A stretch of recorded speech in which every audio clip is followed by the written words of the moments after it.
bulan suci Ramadan keutamaannya dia memiliki malam yang penuh dengan keberkahan dan kemuliaan. Teman-teman lihat pada Quran surah Al-Qadr ayat 1-3, sesungguhnya kami telah menurunkan Al-Quran pada malam kemuliaan Lailatul Qadar. Ya, jadi bulan suci Ramadan di dalamnya yang kita tahu terdapat malam yang penuh dengan keberkahan.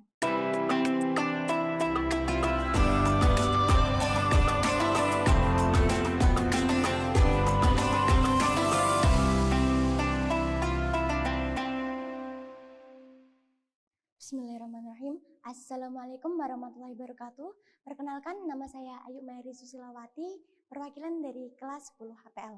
Di sini saya akan membawakan sebuah dakwah mengenai Al-Quran sebagai cahaya kebaikan di bulan suci Ramadan. Bismillah.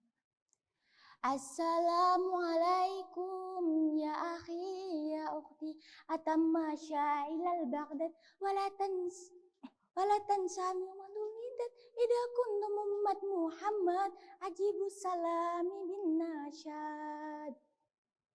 Assalamualaikum warahmatullahi wabarakatuh. Bismillahirrahmanirrahim. Alhamdulillahirabbil alamin.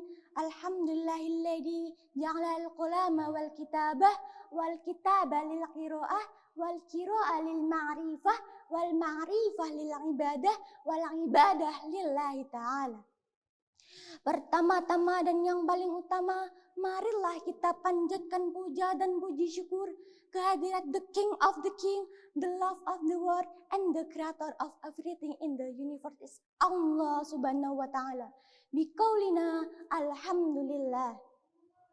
Salawat beriringkan salam selalu terlimpah curahkan kepada sang proklamator kemerdekaan yang terdengar dengan sistem dakwah.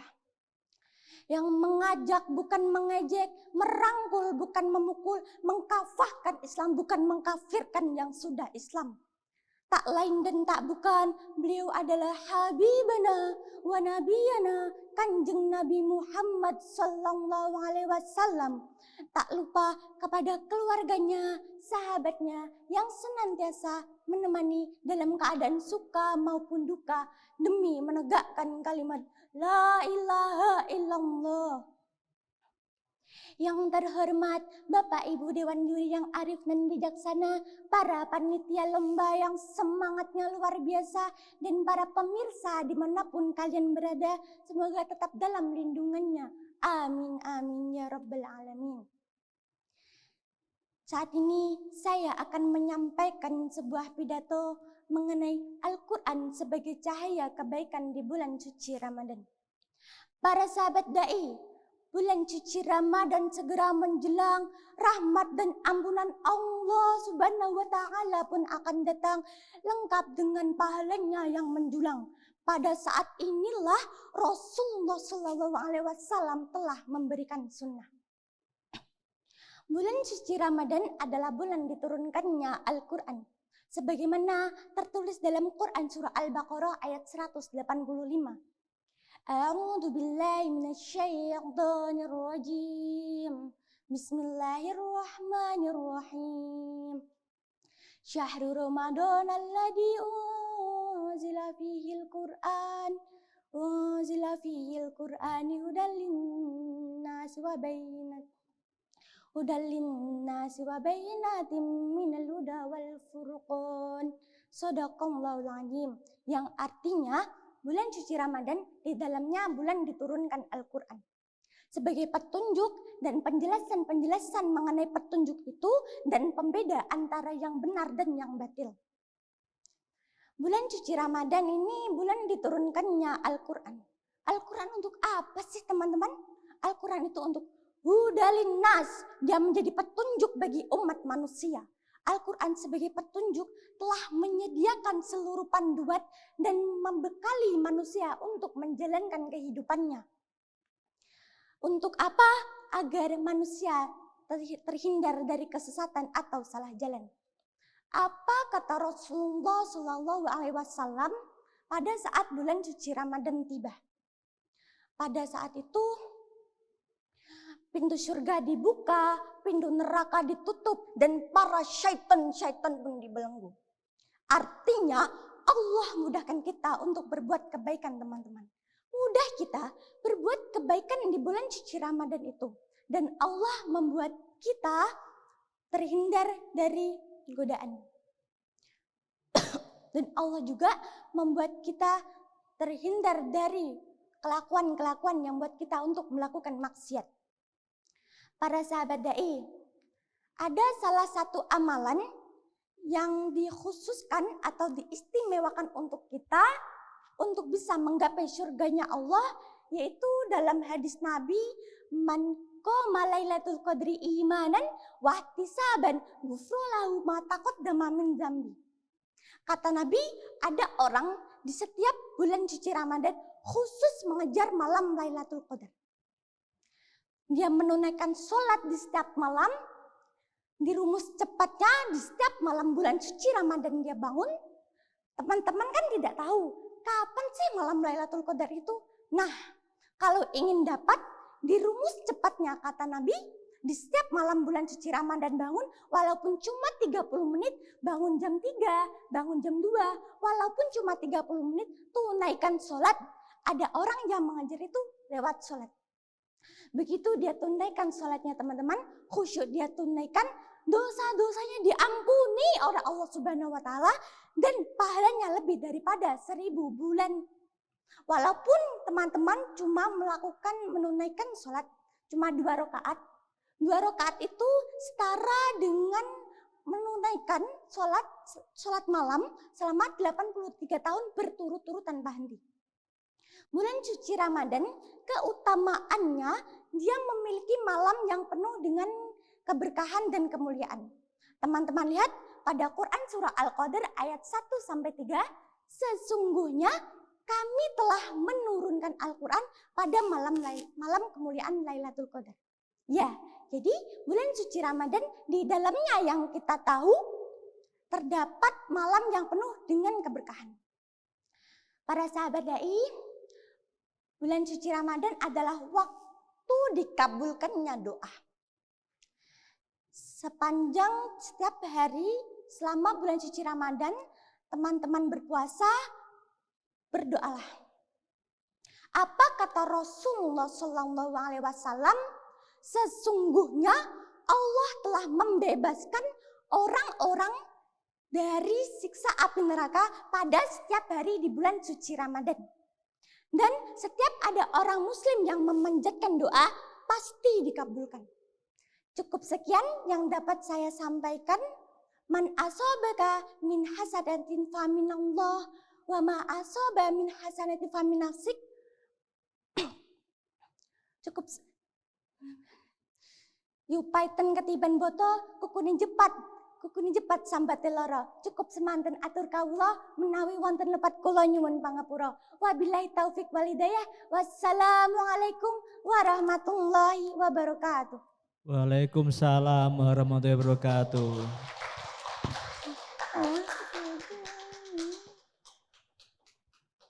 Ya, assalamualaikum warahmatullahi wabarakatuh. Waalaikumsalam warahmatullahi wabarakatuh. Namanya ini Mbak Ayu Mary ya? Ya. Ayu Mary. Oke, Mbak Ayu Mary. Terima kasih untuk penampilannya sangat luar biasa. Masya Allah ya. Tabarakallah ya. Amin.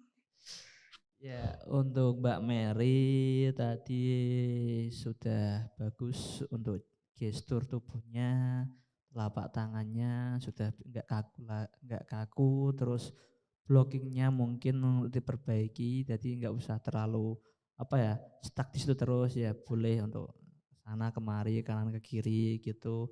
Untuk ekspresinya tadi gini ya, sempat ada yang lupa ya mungkin ya. Ya, ada yang lupa. Sempat mikir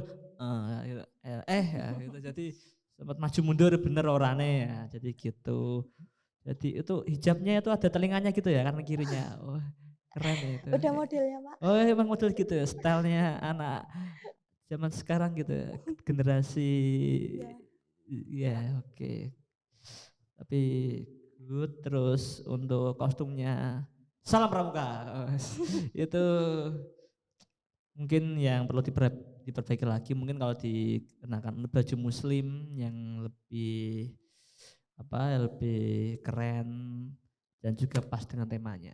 Oke, cukup sekian dari saya. Wassalamualaikum warahmatullahi wabarakatuh. Waalaikumsalam warahmatullahi wabarakatuh. Oke, Assalamualaikum warahmatullahi wabarakatuh. Waalaikumsalam warahmatullahi wabarakatuh. Mbak Ayu Mary ya, Ya. Mary. Ayu apa Ayu ini? Ayu. Ya oke lah. Oke, tadi luar biasa. Beri aplaus untuk Mbak Ayu ini. Tadi sudah disampaikan dalam beberapa cukup bagus, materi yang diangkat adalah Al-Quran sebagai cahaya kebaikan di bulan Ramadan. Sebetulnya di bulan Ramadannya enggak usah dipakai, enggak apa-apa ya. Sehingga cakupannya lebih luas ya. Tadi di materi sebetulnya sudah bagus awalnya, dari bacaannya juga cukup fasih dalam membaca ayat ya, di fasih ya, makhrajnya cukup baik. Cuman tadi sudah ditampilkan dari beberapa ayat tadi ya, yang bahwa Al-Quran diturunkan di bulan Ramadan. Ya, syahrul Ramadan alladzi unzila fihil Qur'an, terus hudal linnasi wa bayyinatin minal huda wal furqan. Sebetulnya dari ayat tadi sudah sangat relevan dengan judul yang diangkat. Hanya saja tidak didalami isinya. Harusnya karena di sini adalah Al-Qur'an sebagai cahaya kebaikan. Nah, kebaikannya Al-Qur'an itu di mana? Jadi yang sudah ditampilkan hudan, harusnya hudan sebagai petunjuk bagi manusia. Petunjuk untuk apa? Itu harus didalami sehingga nanti kelihatan Al-Qur'an itu betul-betul memberikan petunjuk bagi setiap manusia, bukan hanya muslim saja. Hudal linnasi wa bayyinatin minal huda wal furqan. Kemudian pembeda kan furqan dan pembeda. Pembedanya yang hak dan yang batil. Itu sebetulnya yang harus dikupas ya. Tapi kan terus loncat ke Lailatul Qadar, ya kan? Lailatul Qadar. Sehingga agak tidak nyambung dengan kebaikan Al-Qur'an dengan Lailatul Qadar. Meskipun di Lailatul Qadar itu yang dimaksud adalah turunnya Al-Quran. Tadi kan sudah disampaikan Al-Quran diturunkan sebagai petunjuk. Nah, petunjuk itu adalah cahaya, ya kan? Cahaya kebaikan kan? Kebaikannya lah. Cahayanya apa saja, kebaikannya apa saja itu. Meskipun misalnya tadi dikaitkan dengan surat An-Nisa meskipun yang ya ayyuhal nasu qad ja'akum burhanum mir rabbikum wa unzila ilaikumul nurum mubina misalnya. Atau tadi dikaitkan dengan belajar Al-Qur'an misalnya. Karena di Al-Qur'an itu banyak mengandung cahaya-cahaya, maka sebaiknya mari kita dalami, belajari Al-Quran. Kan nanti dikaitkan dengan hadis Rasul yang khairukum man ta'allamal Qur'an wa 'allama. Sebaik-baiknya kita adalah apabila kita mau belajar Al-Qur'an dan mau mengamalkan. Jika diamalkannya itu jadi kebaikan itu terasa di dalam diri kita. Cahaya Al-Qur'an itu terasa bagi kita, petunjuknya itu terasa itu. Tapi sudah bagus tadi, sudah bagus tetap materinya. Hanya tadi yang di belakang agak meloncat sedikit aja ya. Baik, itu yang saya sampaikan. Nanti kalau misalnya Mbak Ayu ini bisa melanjutkan di berikutnya, nanti lebih difokuskan gitu. Jadi apa judul itu yang harus ditekankan di mana gitu. Yaitu yang harus ditekankan, yang dikupas itu. Jadi jangan melebar. Nanti kalau Lailatul Qadar kan judulnya berbeda lagi. Yang harusnya khairum min alfi syahr, terus apa di dalamnya itu gitu. Itu ya. Oke, sekian dari saya. Assalamualaikum warahmatullahi wabarakatuh. Waalaikumsalam. Sekali lagi beri aplaus untuk Mbak Ayu. Assalamualaikum warahmatullahi wabarakatuh. Halo, Ayu. Ya, Grogi nggak kira-kira? lumayan, Mam. Lumayan grogi. Dingin nggak di sini? Dingin. Satu pertanyaan sebelum saya menyampaikan beberapa catatan ya. Tadi selama menyimak Mbak Ayu ya. Sudah pernah lomba dai dulu? Belum. Belum pernah sama sekali? Pidato? Pernah. Pernah. Pernah lomba pidato? Saat apa? SMP, Mam. Saat SMP pasti juara. Juara Itu betul. Yang buat kalah itu judulnya, Mam. Jadi judul pidatonya tuh udah salah gitu. Oh. Kalau gitu. Oh Iya. tadi saya melihat kamu berpidato loh, kok kayaknya ini sudah fasih sekali, kayaknya pro gitu, kayaknya sudah terbiasa pidato gitu Amin. ya. Nah di sini saya mendapatkan beberapa catatan. Yang pertama saya sangat terkesan karena pembukaannya sangat menarik. Kamu memadu-madankan, meramu berbagai bahasa tadi ya, ada bahasa Indonesia, bahasa Arab, bahasa Inggris, di terakhir tadi bahasa Jawa. Menurut saya itu mungkin cara kamu melakukan inovasi gitu ya, biar materinya menarik, dan saya menangkap itu memang sangat menarik menurut saya. Kemudian kamu juga memilih katanya itu kayaknya memang detail sekali untuk menyamakan bunyi-bunyian. Jadi itu kalau didengarkan ya juga cukup enak. Kemudian yang menjadi poin plus juga menurut saya adalah bagaimana cara kamu menyampaikan itu kok kayaknya bercerita gitu ya, storytelling gitu ya. Nah, menurut saya itu bagus dan tadi saya memang merasa aduh nyaman sekali kayak didongengi begitu. Hanya saja tadi sudah dikemas secara menarik dari segi bahasanya, kemudian sudah dikemas dengan intonasi yang menarik kayak storytelling gitu, sangat komunikatif. Hanya saja tadi saya tidak tahu entah kamu grogi, kenapa tiba-tiba kamu terburu-buru. Karena kamu terburu-buru banyak kata yang belibet. Ya. Bukan banyak, mohon maaf. Ada beberapa kata yang belibet. Entah juga tadi sempat terdiam, mungkin sedikit lupa atau bagaimana. Kemudian nafasnya juga jadi agak tersengal-sengal gitu. Itu yang saya rasakan. Selain saya tadi menikmati bagaimana kamu meramu bahasa, menikmati bagaimana kamu bercerita tadi seperti mendongeng, tapi ketika kamu terburu-buru seperti itu, saya juga sebagai pendengar itu jadi merasa terburu-buru juga. Jadi kerasa tadi ada tersengal-sengalnya sedikit gitu ya. Mungkin ke depan masukan dari saya karena semuanya sudah baik, tinggal bagaimana kamu bisa menyamankan diri biar bagaimana berbicaranya itu bisa lebih nyaman lagi gitu. Dengan mungkin bisa memperhatikan tempo dalam berbicara. Mungkin kalau kamu lebih tenang, nggak segrogi sekarang, mungkin temponya bisa lebih lambat ya. Jadi kamu tidak tersengal-sengal gitu. Saya kira itu saja dari saya. Terima kasih untuk penampilanmu yang terbaik hari ini. Bisa tepuk tangan lagi sekali lagi untuk Mbak Ayu ya. Halo. Wassalamualaikum warahmatullahi wabarakatuh. Waalaikumsalam warahmatullahi wabarakatuh.